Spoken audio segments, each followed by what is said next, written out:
Bismillahirrahmanirrahim. Assalamualaikum warahmatullahi wabarakatuh. Kaifa halukum ya aulad? Apa kabar kakak dan abang sekalian? Alhamdulillah, semoga Allah senantiasa memberikan kita kesehatan, kesempatan, terkhusus nikmat iman, Islam dan ihsan. Baik kakak dan abang sekalian, kita pada hari ini akan mengulas tentang domir munfasil. Ya mungkin kemarin masih banyak pertanyaan. Kesalahan punya abang atau punya kakak di bagian mana. Nah, jadi berikut ini adalah domir munfasilnya. Nah, jadi seperti yang kita pahami pertama bahwa domir munfasil ini, domir artinya kata ganti. Munfasil itu, saya ulangi lagi, munfasil itu kata terpisah. Jadi terpisah. Nah, jadi dia ini bentuknya subjek. Subjek dia berdiri sendiri. Nah, contoh huwa, dia itu sifatnya pelaku atau subjek. Contohnya dia memakan nasi. Nah, dia bukan objek. Nah, dia bentuknya subjek, biasanya di awal, dan kalau di akhir dia biasanya bisa digunakan di akhir kecuali ada kata illa. Nah, kemudian yang saya salahkan itu, nah ini dia, domir muttasil namanya. Domir muttasil itu domir yang bersambung dengan kata sebelumnya, atau bisa kita sebut dengan fi'il atau kata kerja. Jadi contohnya ini fa'alahum. Nah, jadi fa'alahum itu artinya dia melakukannya untuk mereka gitu. Kepada mereka. Jadi dia melakukannya kepada mereka.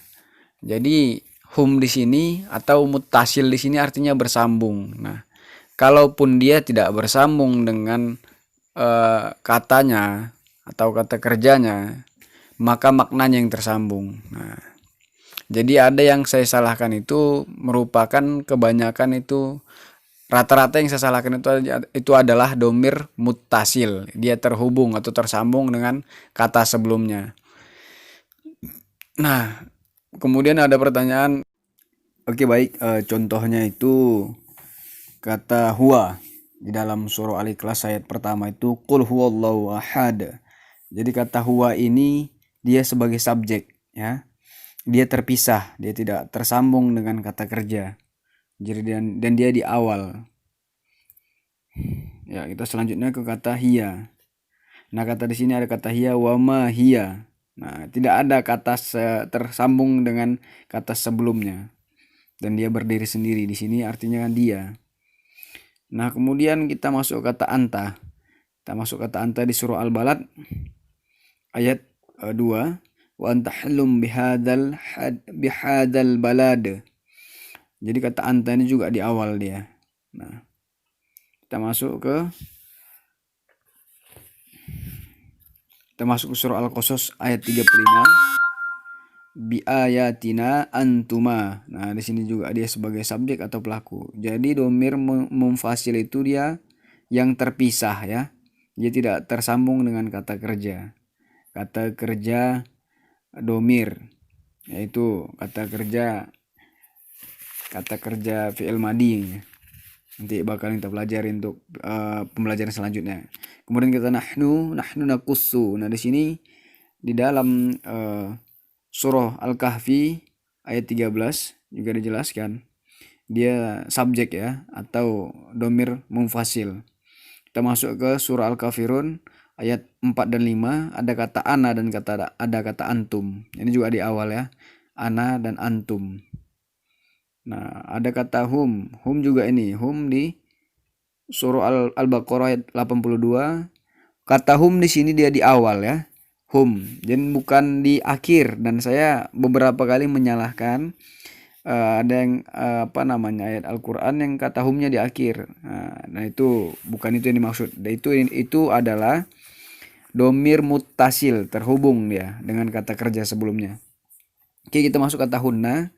Nah, di sini juga kata hunna itu di awal, hunna libasun, dan dia berdiri sendiri atau sendiri, tidak tersambung dengan kata kerja. Nah, kata hunna ini ada di surah Al-Baqarah juga ayat 187. Nah, di sini kata huma id. Nah, kata id itu jika.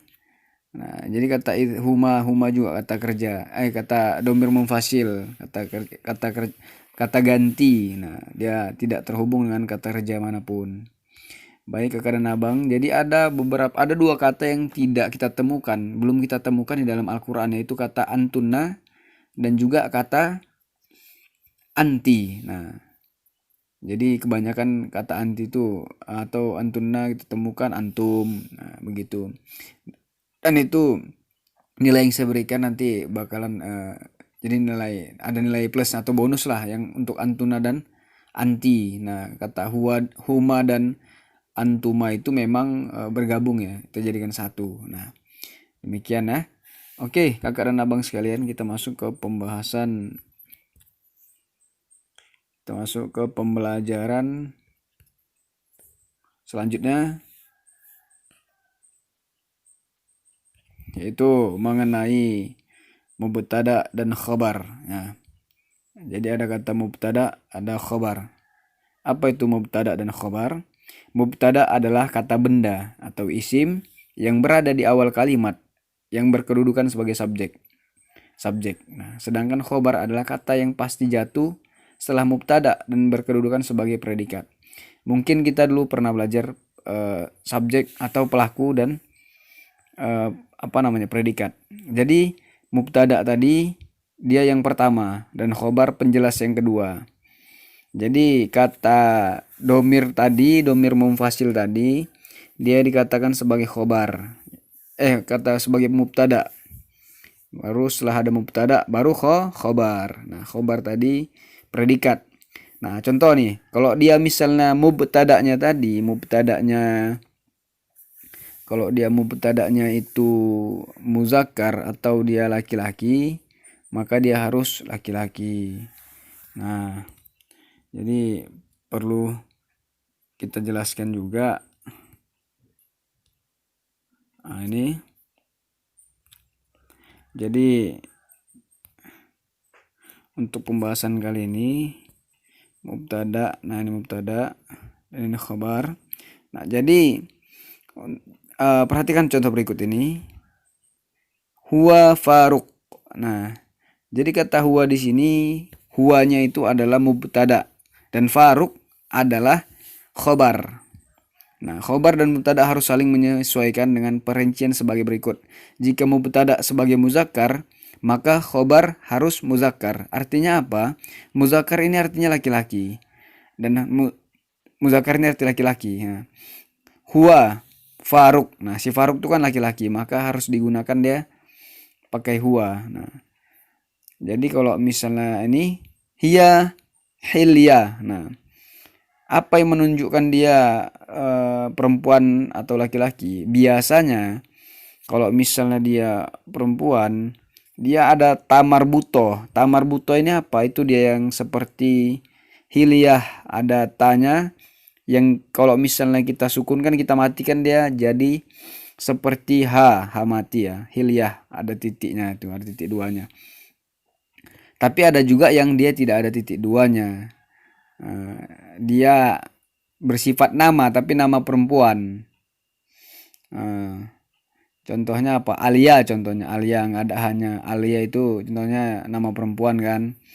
Hiya Alia. Nah, dan lain sebagainya. Nah, di sini juga anta, kamu, Umar.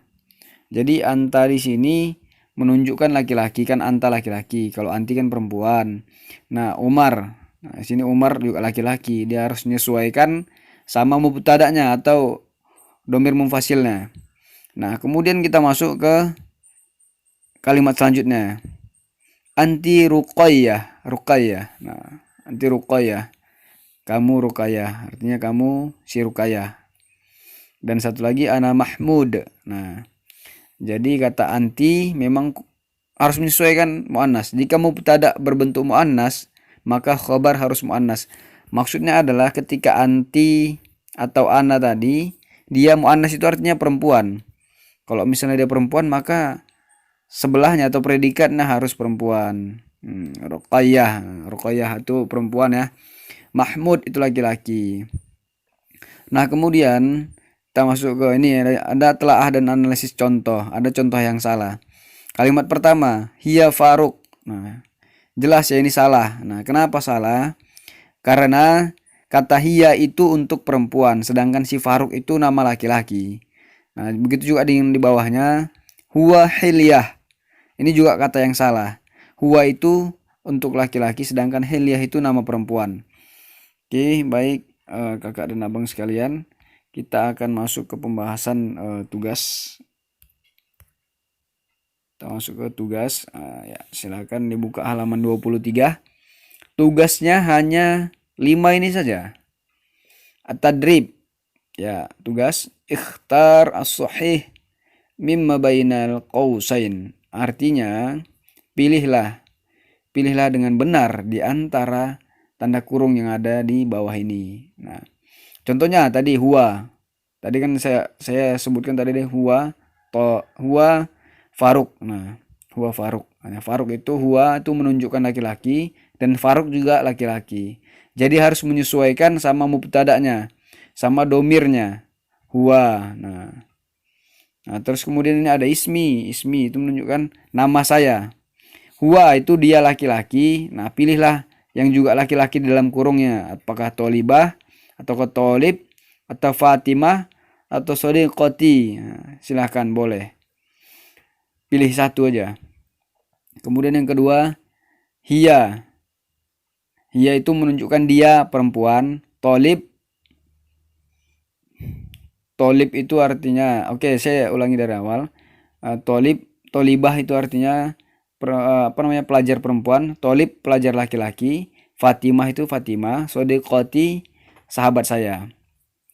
Nah, baru masuk ke hiya. Hiya itu dia perempuan. Kemudian Tolib itu artinya pelajar laki-laki. Sodiqi teman saya. Yusuf dan Tolibah pelajar perempuan. Anta kamu laki-laki. Nah, ini ada tanda kurungnya Mahmud, si Mahmud. Ada Lailah perempuan. Khadijah, ada Salwa. Anti Yunus, Fariha. Yunus, Fariha, Solih, Musa. Ismi nama saya, titik-titik.